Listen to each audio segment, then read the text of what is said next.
I want to thank the organizers for the invitation. I also want to apologize to all of you for what is going to be a very jet-lagged talk, but we'll see how this goes. So if I just stop and stare off into space, throw something at me. What I want to talk about today, so I'm in the homotopy theory crowd, and what I want to talk about today is some sort of attempt to use homotopy theory to talk a little bit about things in symplectic topology. I'm far from an expert in symplectic topology, so this will so please bear with me with this. A general goal, though, is sort of the following: to study the homology of moduli spaces of structures, and I'll very much leave that in quotes what that means, on Riemann surfaces, which degenerate at some marked points.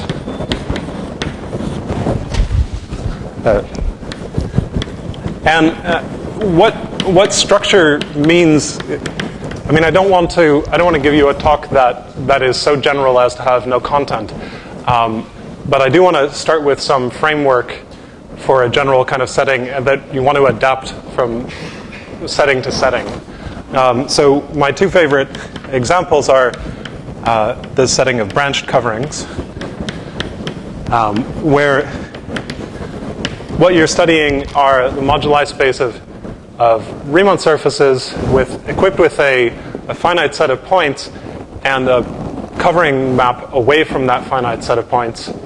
So an honest-to-goodness covering of the complement of a finite set, which I can interpolate that covering into a branched covering over the whole of the Riemann surface. So that would be an example of a structure that is the structure in this case is the covering that degenerates at some finite set of points, and it becomes a branched covering. And the other case would be in the setting of Lefschetz fibrations.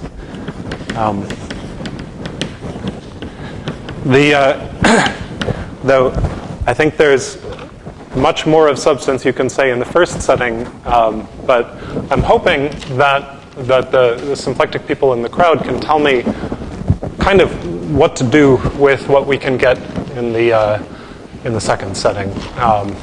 This is sort of I'm gonna give you some information and you're gonna tell me what it means.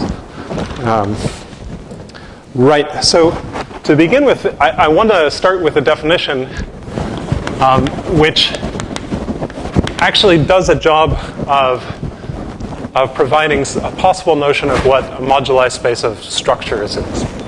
So we'll start off, I'll let M be a connected manifold.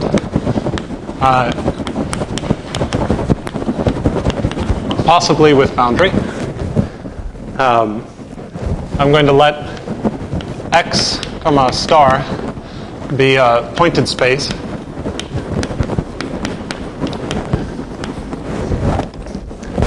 And here's something a little funny. I'm going to choose C, which is a subset of the n-1st homotopy group of X based at that point. Not any old subset. I want to assume that it is invariant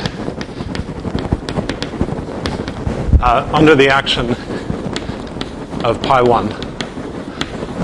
Or what is essentially the same thing as that C corresponds to a subset of the space of maps from an n-1 sphere into X, the free maps, not just the base maps.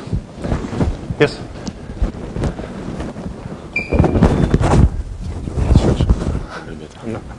Okay. Yes. Let's see. I actually probably want to assume that X is connected anyway. Okay. So with all of these assumptions, what I want to do is study. Let's define the configuration mapping space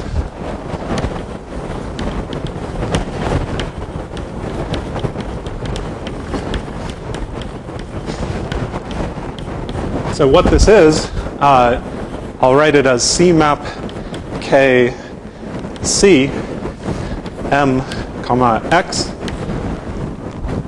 And this is going to be the space of pairs. What's my notation? Z with an underscore and F, where Z is an element of the kth configuration space of M. I'll just remind you what that is in a minute. And actually, I want to take the interior.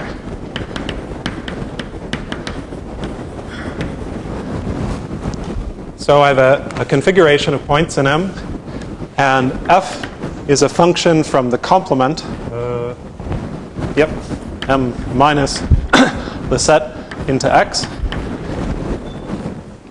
And because these are just points in M, a little neighborhood of it is a ball, an n-dimensional ball. So if I take the function and I restrict it to the boundary of a ball of radius epsilon around any of the points, that's a free homotopy class from a n-1 sphere into X. So I will ask that it lie in C.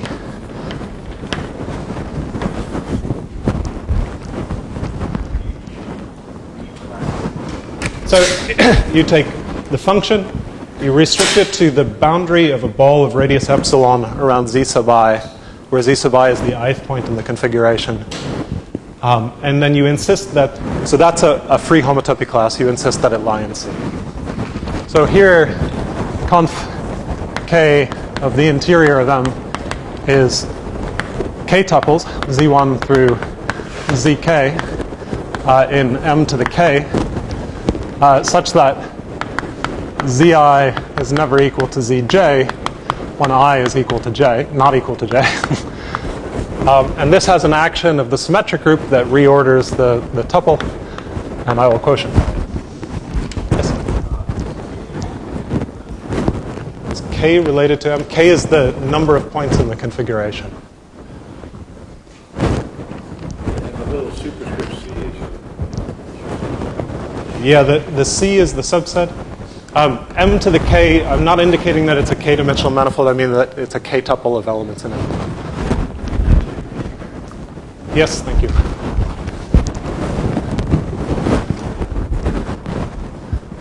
Anybody else?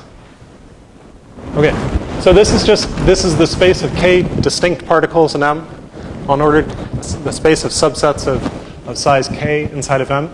And what we're looking at is, so we're allowing these points to move around, and then we're looking at functions from their complement into some other space. Now, and I do want these, I'm a homotopy theorist, all functions are continuous, so I didn't write it, but this is meant to be a continuous function. So you should be somewhat bothered by this, because the domain of the function is changing as I move the Z around. So how do I make sense of this space? At the very least, it's not obvious. It's perhaps obvious what this is as a set, but it's not obvious what it is as a topological space. So let me tell you how to topologize it. One thing is to note the following, that the group of homeomorphisms of M, say that fix the boundary, acts transitively on the interior. Sorry, on conf K of the interior. Right, if I've got any K, if I've got any 2 points, I can move one to the other via some sort of Dane twist.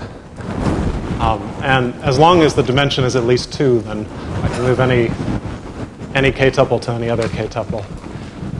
So what does that mean? In fact, I can express conf K of the interior as being the quotient of the homeomorphism group by those that fix my favorite element.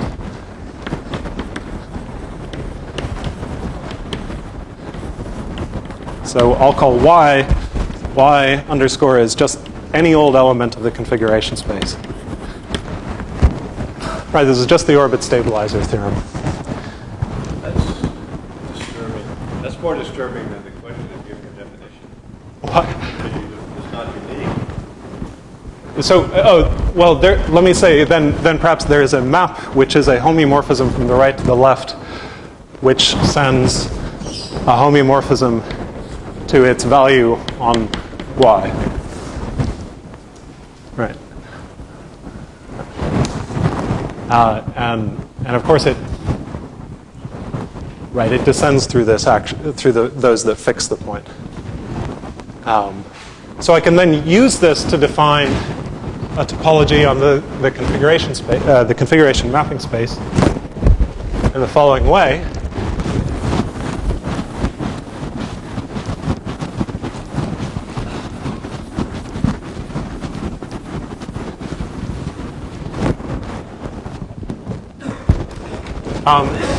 I claim that there's a bijection homeo. Well, let me write it down this way first. There's a map from here across the space of all continuous maps from M minus Y into X. And I'm going to just take the subset which has this monodromy condition around these points that carry these little balls around the configuration to where they're supposed to go. There's a map from here to the configuration mapping space which sends a homeomorphism, the pair a homeomorphism and a continuous function on the complement of y I do that map on the first part, I apply it to y, now I've got some configuration, and then now that here I had the function from the complement of my favorite configuration into x, but I can precompose it with the inverse of g, and now I have a function from the complement of this configuration into x. Yes?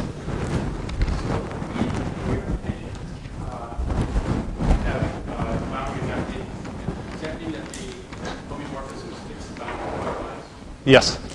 But in the star configuration there, it only fixes those points as a set, right? Yes. Yeah, sorry. Yeah, my notation is vague. I want to fix this as a set, not pointwise. Yeah, otherwise I would get some sort of version of the pure configuration, the ordered configuration space.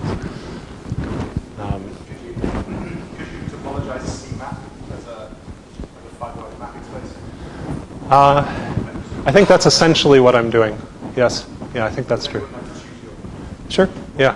There's another slick way to do it, which is to say that open neighborhoods are open neighborhoods in the configuration spaces, and functions which restrict to the same thing on the complement of those open neighborhoods. There's a lot of ways to do this. I find this one, I didn't quite get through it, but I find this definition most useful for understanding the topology of these spaces. So this is a function. This is from one thing to another. The same argument tells me that it factors through the homeomorphisms which fix y. And you can check that this is a bijection. So the left-hand side has a topology. So we topologize the right-hand side as via that. This is a bijection. So let's see. And there's variants, if you like. I'll decorate it with a star. And that means that the map F is based. So what have I done? For some choice of base point in the boundary of M. If I choose a base point, then I can just look at those pairs where the function is base point preserving. And if I do it without the k, if I don't put a subscript here, I'm going to mean the disjoint union over all k of the C map k's. Okay. Any questions about this definition? So what we're going to focus on is the case that M is a surface and that X is the classifying space of your favorite group.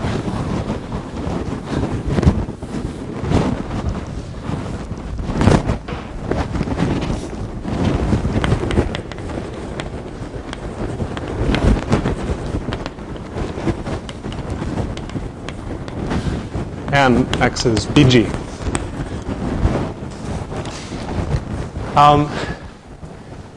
And I want to at least give you some reason to care about these spaces. So, for instance, if G is a finite group, then what I can do is look at CMAP. Okay, so it's CMAP K from M to BG. What is this? This is the set of pairs, okay, ZF, where Z is some point in the, some configuration in the manifold.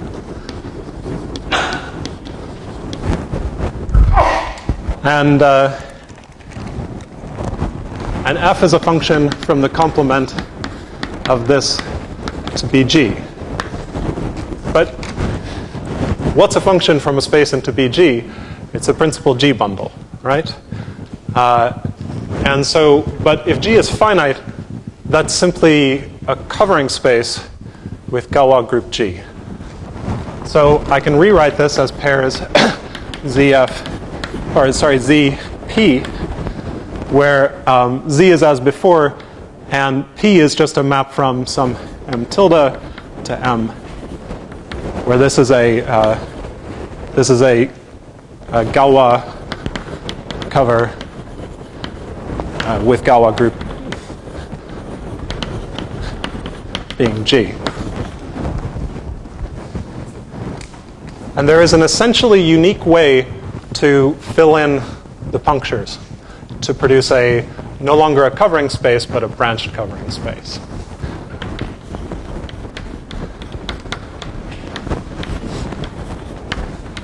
Oops, sorry, this was supposed to be on the complement of Z.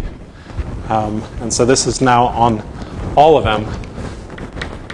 So this is now a Galois branched cover.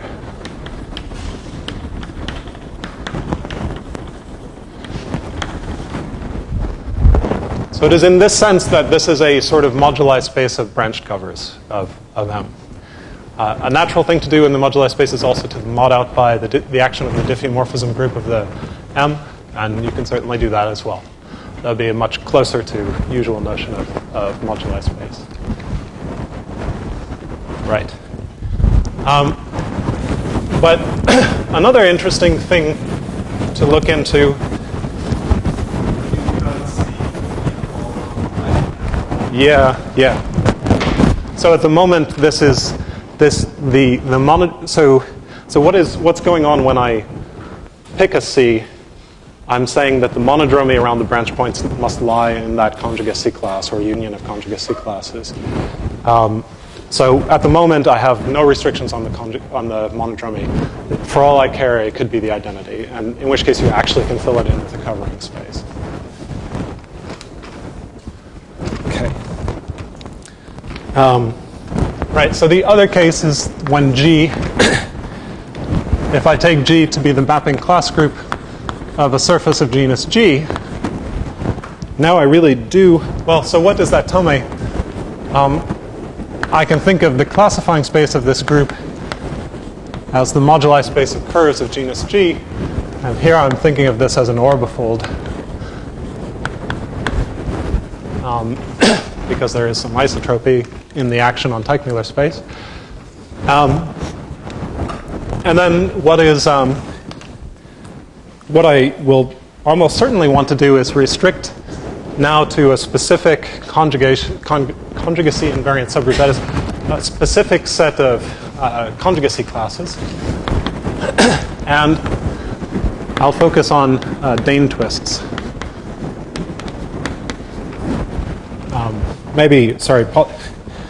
Probably positive Dane twists. So what do I have? I have the same situation here. I've got a configuration and a function from, well, let me write it. So now CMAP K C mg is going to, as before, be pairs z and f, where f is a function from the complement of z into the moduli space. But a function into moduli space is the same thing as a surface bundle, right? So I can rewrite this as pairs z q, from I've got an x, which is a 4 manifold and maps to m minus z. This is a project q, sorry. And this is a surface bundle over the base. And now I can't in general do the same trick of filling this in to produce a 4 manifold that maps to all of them. But because I've forced myself to consider only Dane twists, I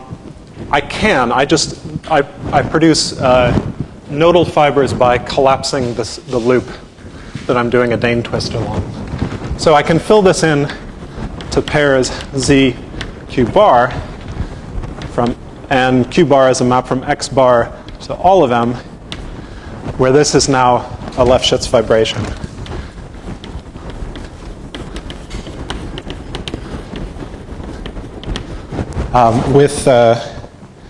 With nodal fibers at z.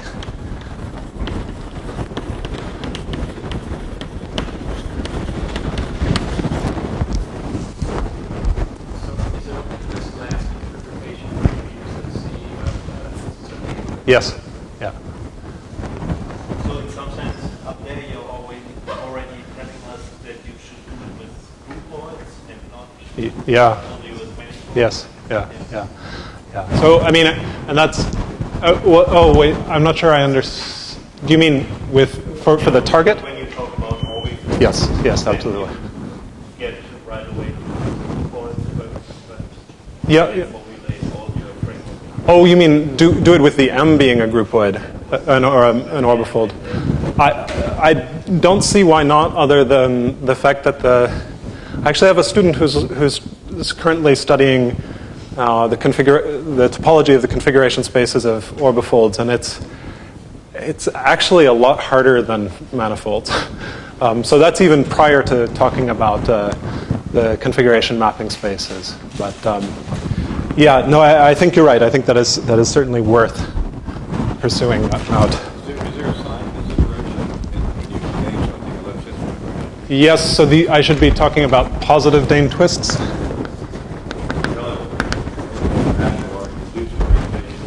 Yeah.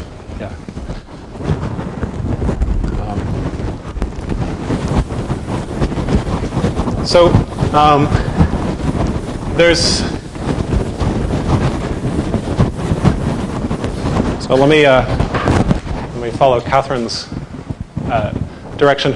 Who wants to see the definition of a Lefschetz fibration? All right.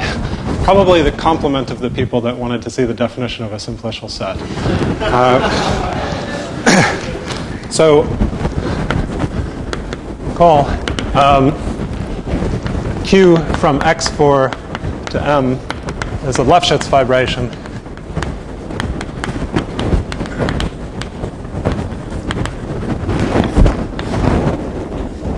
If Q, X, and M, that's a 2 manifold, sorry, are smooth, oriented,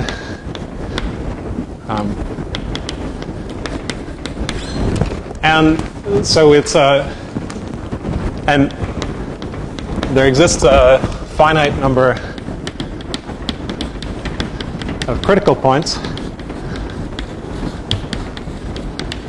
and then on a neighborhood of these, Q appears to be the map from C squared to C, which sends the pair x comma y to x times y. So on your end, you don't have a complex structure yet? No, I mean, so let's be honest. I mean, these are I've just asked for a continuous function from a manifold to mg. So this is at best a continuous Lefschetz vibration. I think the topology on the space of maps, that the continuous maps and the smooth maps will be homotopy equivalent, so it's maybe a smooth Lefschetz vibration, but it's certainly not an algebraic Lefschetz vibration. And if you have any wisdom regarding, so the map from the space of algebraic Lefschetz vibrations into the space of smooth Lefschetz vibrations, when it's a homotopy equivalence, or if it's a homotopy equivalence in a range of degrees, I would really love to hear it. That would be a really wonderful and very useful thing to know for another project. So that's what we'll think about. We'll often assume a couple of adjectives about these spaces.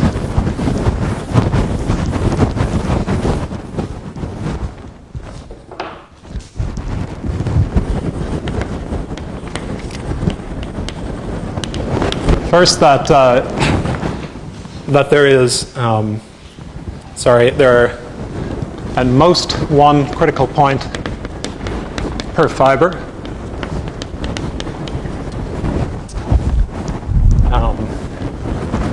We'll often assume that it's relatively minimal.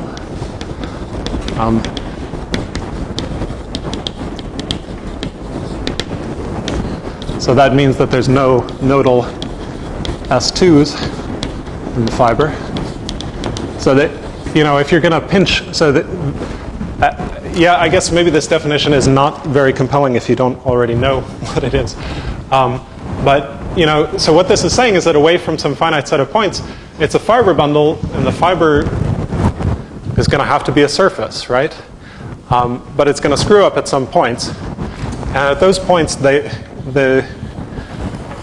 most fibers are going to look like a surface of some genus. At some special points, it's going to have a node. So that's right. So here's my base. Here's one of my critical points. But I'm not going to allow nodal fibrations that I'm not going to allow nodes that look like this. So that's relatively minimal.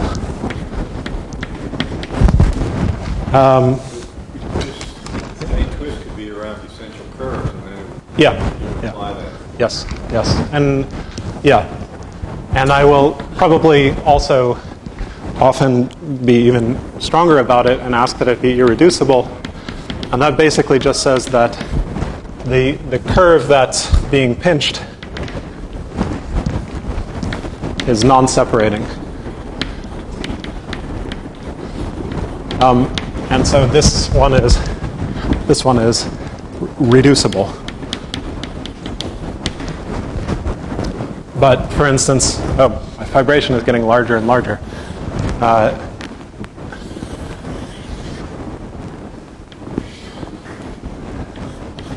That's that's an irreducible one. So 3 implies 2. Yes, fair enough. Yeah.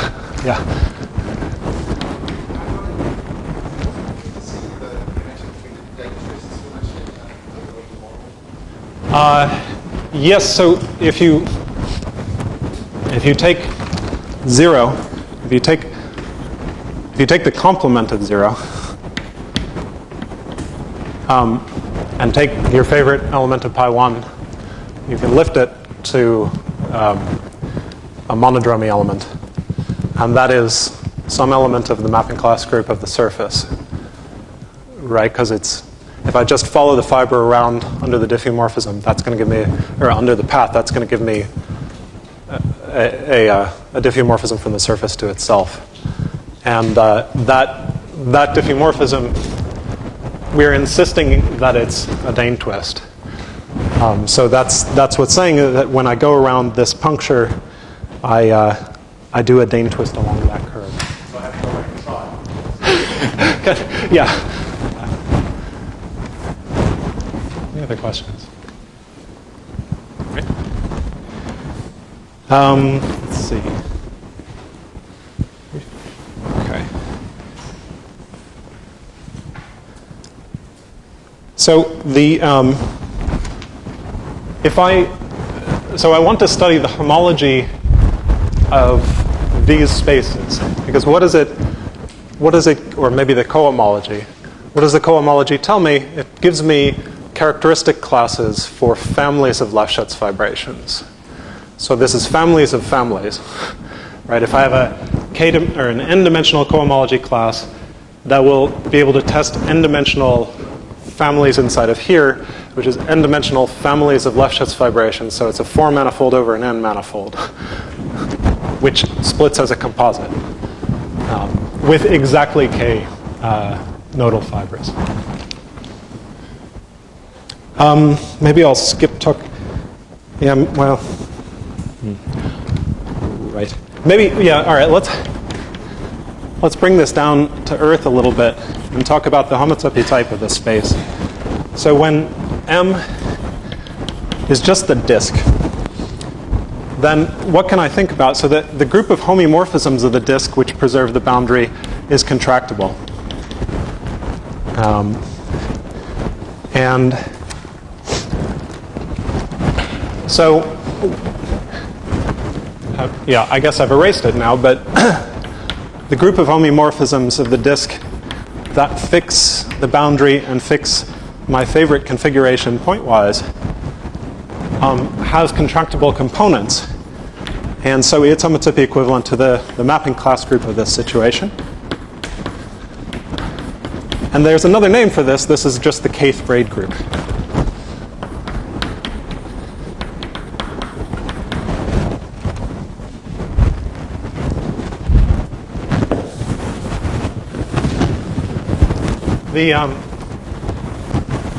So that was one of the ingredients in the definition of the topology on the configuration mapping space. What's the other? It was the space of maps from the disk minus the configuration into BG. And now I'll be a little bit more careful. I'll insist that they're based, so I'll add that extra star into the notation. And I'll insist again that the monodromy around the branch, around the configuration lie in my favorite. So let me actually not do that just yet. What are based maps from the complement of a k tuple? Well, this has the homotopy type of a wedge of circles, k circles. So this is just g k times. Right?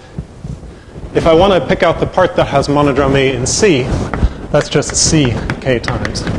So that's then map star C D2 minus Y BG. So what do I get? The configuration mapping space D2 with target BG with C and a star is simply C to the K is homotopy equivalent to C to the K crossed with a contractible space modded out by an action of the braid group, which acts freely on this space because it's a subgroup of that. So this is the Borel construction for the action of the braid group on the k tuple of elements in C.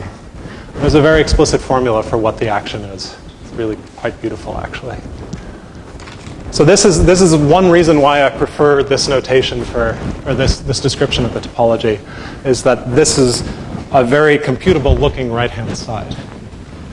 Now the problem is that it's not actually all that computable.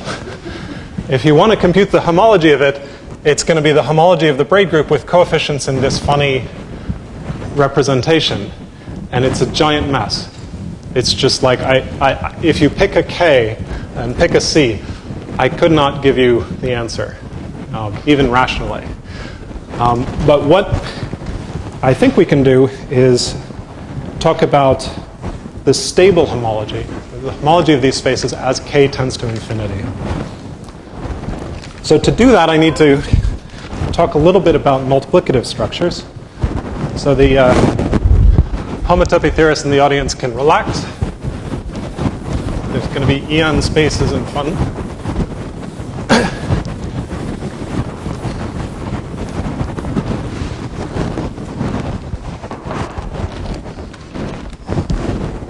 but don't worry, it's not going to last for very long.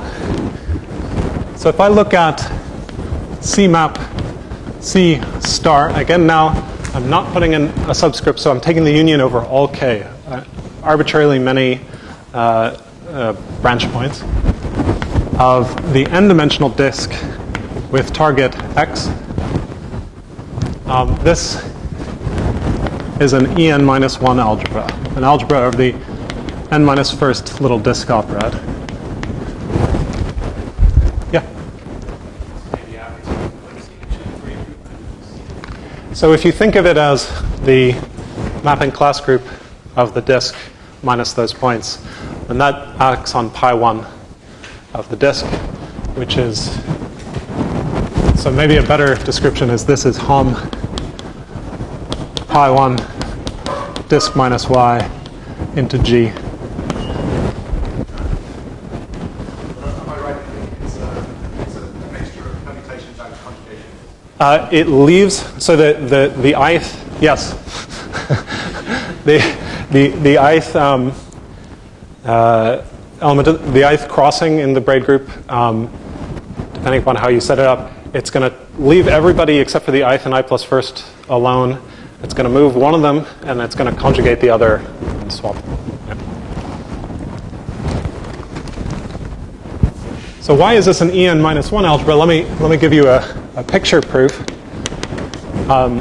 So you look at this n and look at that n-1 and go, that's wrong. But here's the idea. En-1 embeds into En sort of equatorially. So little n-1 disks become little n disks by just embedding them inside. So I'll just draw one of those. So here's the equator inside of the inside of a two-dimensional disk. So here are some little 2 disks, which are really just equatorial embeddings of little 1 disks. So I need to tell you how this acts on that configuration mapping space. It's worth noting that this space is homotopy equivalent to the one where the entire southern hemisphere goes to a point.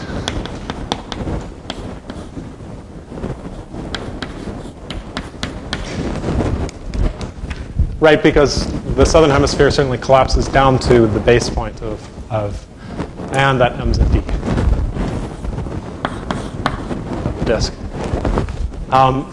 So let me take one of those. I'm going to draw it as a configuration of points and then some function from the complement of those points, maybe the first one.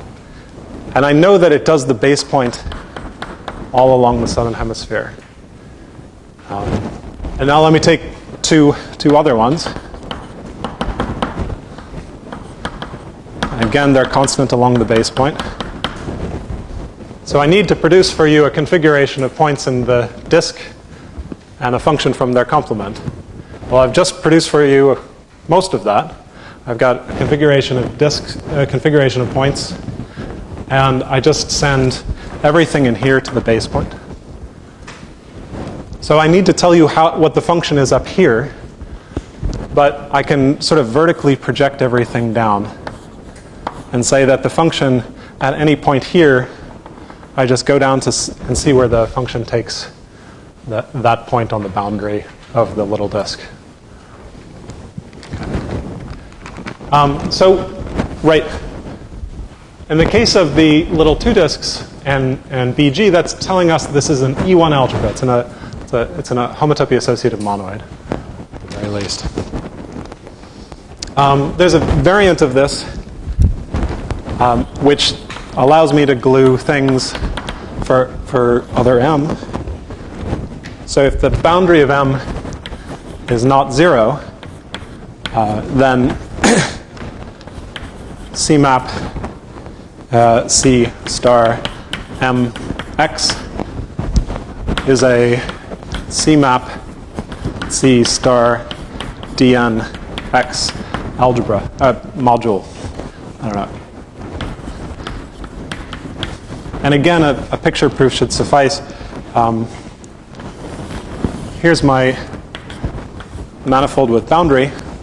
If I've got some configuration of points and a function, and then if I've got the same sort of data for a disk, if I've insisted that this part of the boundary go to the base point, and I can take a disk where I send this whole bit to the base point, put a bunch of points in, and some new function.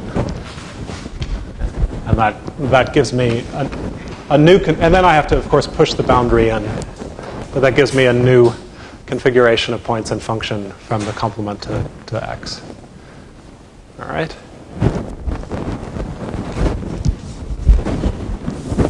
So,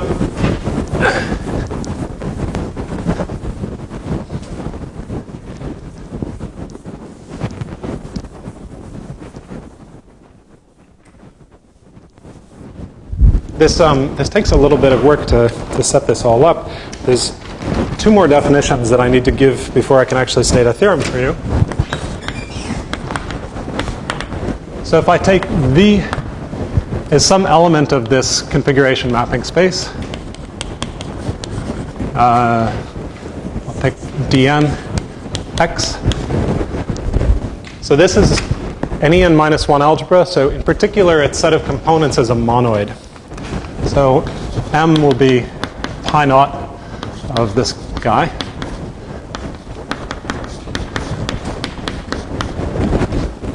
And let me look at the class of V in pi naught.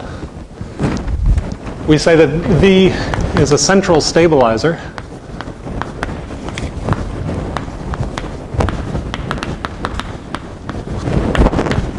If this class is in the center of M, the commuting part. So that's the central part of central stabilizer. What's the stabilizer part? For every element of M, there exist M prime and M double prime in M, and K and L positive integers, such that if I multiply M and M prime, I get a power of K, V, and if I multiply M double prime and M, I get another power of V. Almost certainly, M prime can be taken to be M double prime and K to be L. The center of M for this item here? For this multiplication. Yeah. So what is this doing? This is saying in some sense that for any element in the set of components, I can stabilize that element, I can multiply by somebody else, I can eventually end up in a power of this stabilizer. So the set of powers of the stabilizer are maybe cofinal in the set of, in the monoid itself. All right. So maybe I won't say straight away. These do exist in basically every example that I've looked at. So let me define one more thing, and then hopefully we'll get a payoff. So AGC, I'm going to define a space AGC. It's going to be the push out of the following diagram. So what do? I take, I'm going to disagree with everybody before me. LM is my free loops. But don't worry, it's only going to last for like a couple of moments. They're going to disappear very quickly. So what do? I take the circle and I cross it with the free loops on the classifying space of G. So certainly we're going to hear a lot about this particular space from Catherine. This has a lot of components. its set of components are indexed by the set of conjugacy classes in G. So pick out the part which corresponds to the subset C of those conjugacy classes. So this is a circle, and this is functions from a circle. There's a natural evaluation map which lands in BG. And there's also a natural inclusion map into the disk across LCBG. So AGC is just the push out of that. You take a disk across this free loop space and glue its boundary to BG via the evaluation map. Right.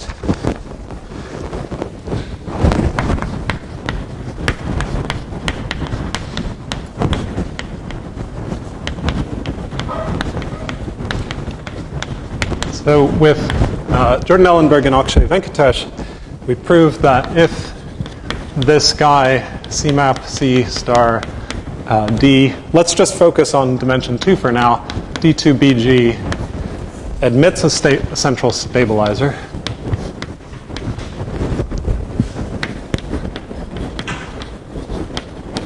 Let's call it, well, it's still V.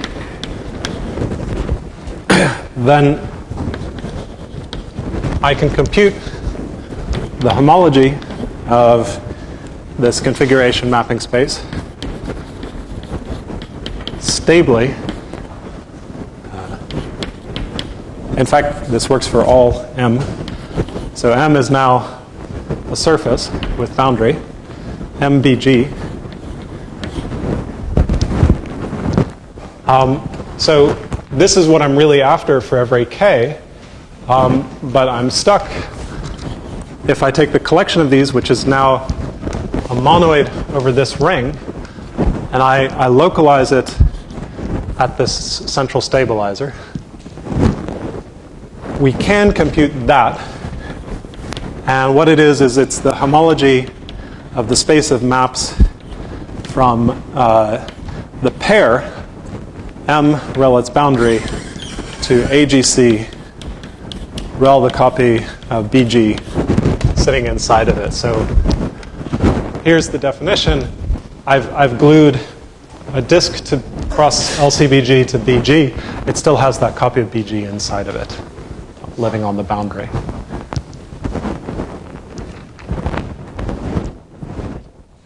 So what we can say is that some sort of remarks is that the left-hand side is a limit over V. That is, if you want to take the homology of the kth guy and then map it into the K plus first or second or whatever the degree of V is, you get something in the K plus, the homology of the K plus dth, then into the K plus 2 dth and K plus 3 dth, and take the limit over that, and that is what the right-hand side is computed. Now, you may, I don't know, probably this crowd is fairly happy with function spaces, especially even if they're function spaces into spaces built out of function spaces.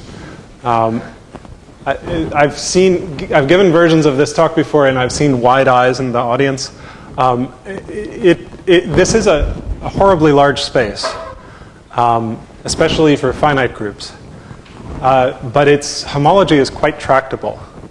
And consequently, the homology of this function space is quite tractable as well. How should we think of an element in this mapping space? To which element of M we associate some? Yeah, so, right, I mean, the picture is if this is my, if I take my element, if I take my M, and here's my configuration, and here's my function, I need to produce for you a function from M into AGC. So what do? I draw little circles around the configuration, and then I pick off, if this is Z1 and this is, let's let F1 be the restriction of the function to a little circle around Z1. F1 is now in LCBG by assumption. So I can produce a function into AGC on a neighborhood of these little disks. I choose because M is a surface with boundary, it's parallelizable. I parallelize it. I therefore choose an identification of this disk with this disk, and then I record the value of the function on the boundary. And then outside of here, I've got the rest of the function, which maps into BG. But the way that I built it, that naturally extends into BG. So this part of the space is recording the stuff that was there prior to stabilization. This part of the space is telling you how to extend the function over punctures.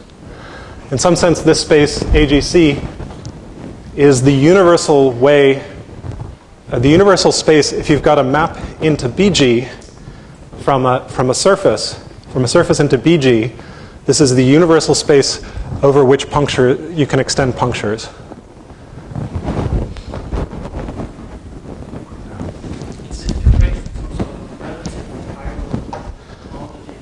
So it's like scanning map. Yeah, it's a scanning map. The proof is a scanning map proof. No, I don't think it quite works because the input is not is an algebra of the wrong dimension. You might be able to get it to work. There's some fussy little things that don't quite work out. I think Sander has thought about this. You should ask him.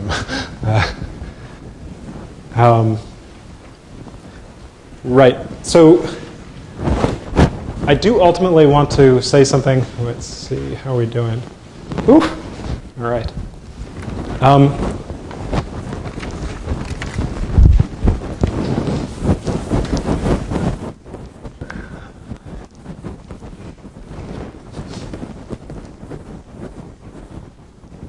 So let's see. So when maybe I'll shortcut through something really quick. So when I take our main example, which is G being the mapping class group for a surface of genus G, and I'll modify it a little bit so that it has one boundary component. And C are again positive Dane twists, positive non-separating Dane twists.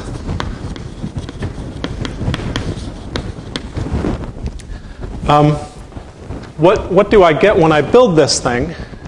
So the push out looks like BG, which we've already said is MG. Now it's MG1 because of the puncture. And then I've got S1 across the free loop space LC BG. But what this is this is the classifying space of the centralizer of some element in here. So the centralizer of that Dane twist. So if I draw this,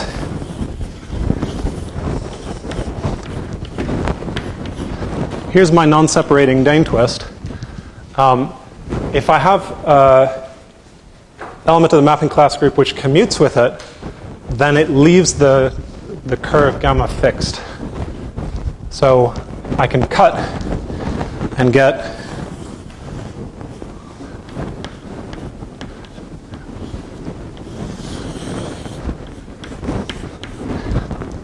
this picture. So what does that tell me? This thing is almost the classifying space of, it's almost MG minus 1, 3, because now, sorry, the first puncture was like here, and then I've got now a puncture in two boundary components, but it's not quite right. There's these two boundary components do sort of line up. So this is actually, maybe I'll put a tilde on it. This is an S1 bundle. over mg minus 1, 3.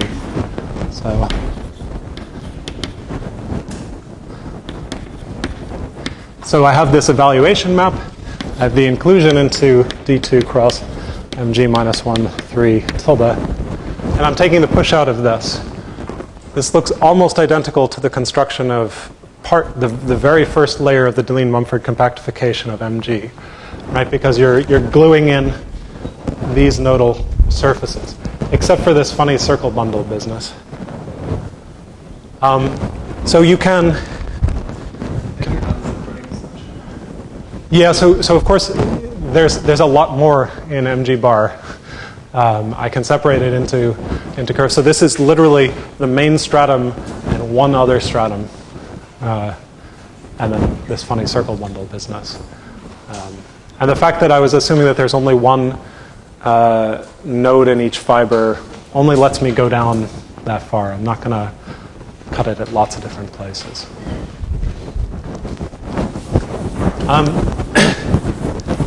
And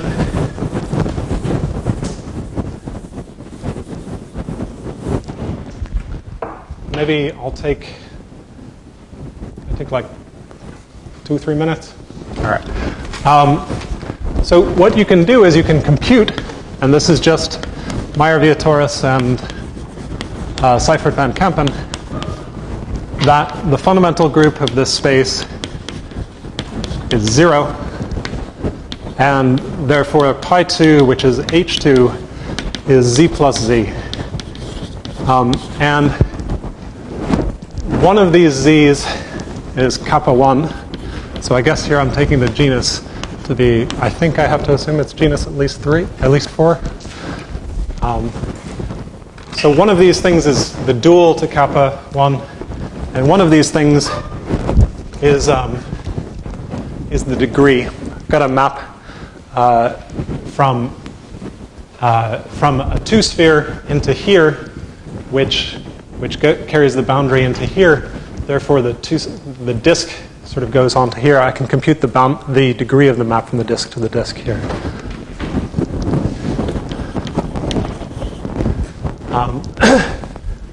What this ends up proving is that maybe I'll finish by stating a theorem of Denis-Auroux's, and you will be able to compare.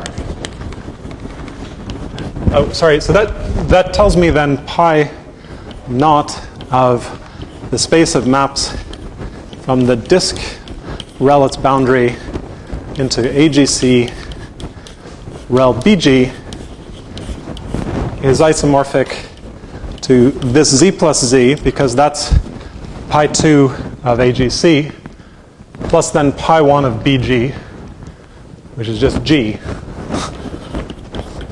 which in this case is the modular group. So Auroux's theorem says that for all G greater than or equal to 3, there exist Lefschetz fibrations, which I'll call F, FGA, FGB, or which he'll call FGC, FGD, and I'll add V is going to be their fiber sum, or maybe powers of, well, no, their fiber sum, with the property that if F and F prime are genus G Lefschetz fibrations,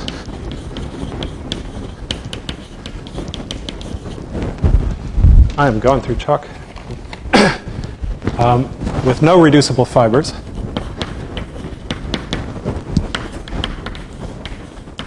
and the same boundary monodromy.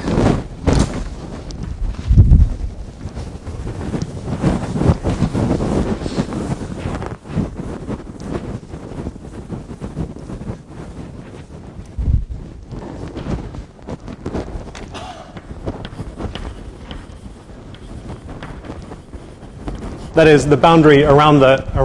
So these are Lefschetz fibrations over the disk. so the monodromy around the boundary is the same,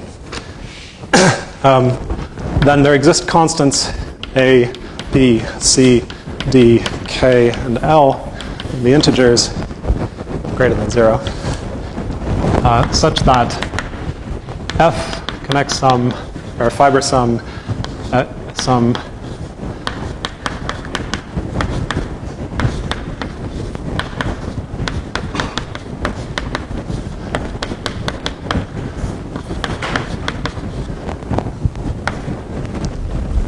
that there is an isomorphism of stabilized Lefschetz fibrations. Oops, let's see. A plus L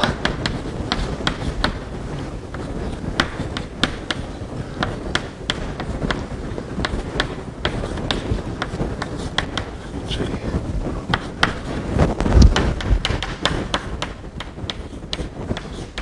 K.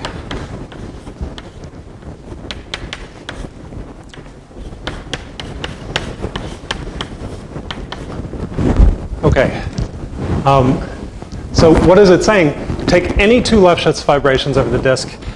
If they have the same boundary monodromy, if the monodromy around the outer circle is the same, then I can stabilize them by these four things in such a way that they become the same.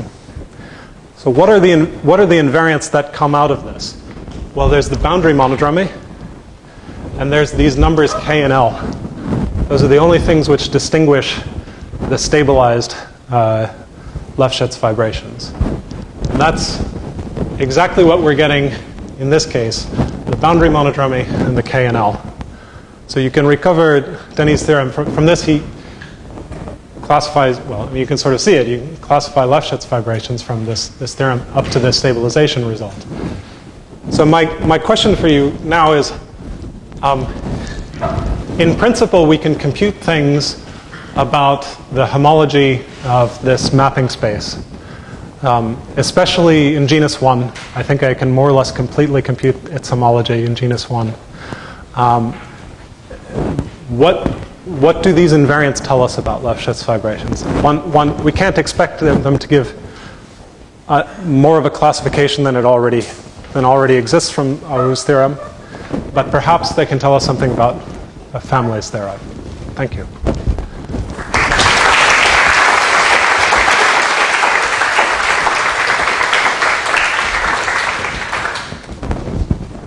It seems like a lot of your constructions can work in higher dimensions. Yeah, they do. So is there what there? There is, but it's much less interesting because the complement of in higher dimensions, the complement of a finite set of points, the fundamental group is abelian. So there's all of the meat of this is in the non-abelianness of the target G. What is interesting is if you, instead of looking at configurations of points and functions from the complement, you could look at configurations of codimension 2 submanifolds and functions from their complement. And that will be, I think, incredibly hard to run some of this through. It will, at the very least, involve understanding the sort of truncation of the Madsen-Tillman spectra for just n-2 manifolds inside of Rn, and then functions from the complement of them into. So, that building the stabilizing object. I sort of know what the stabilizing object should be. I imagine general things might work to prove this theorem, but I don't feel like you have any hope of understanding how good a map the stabilization is.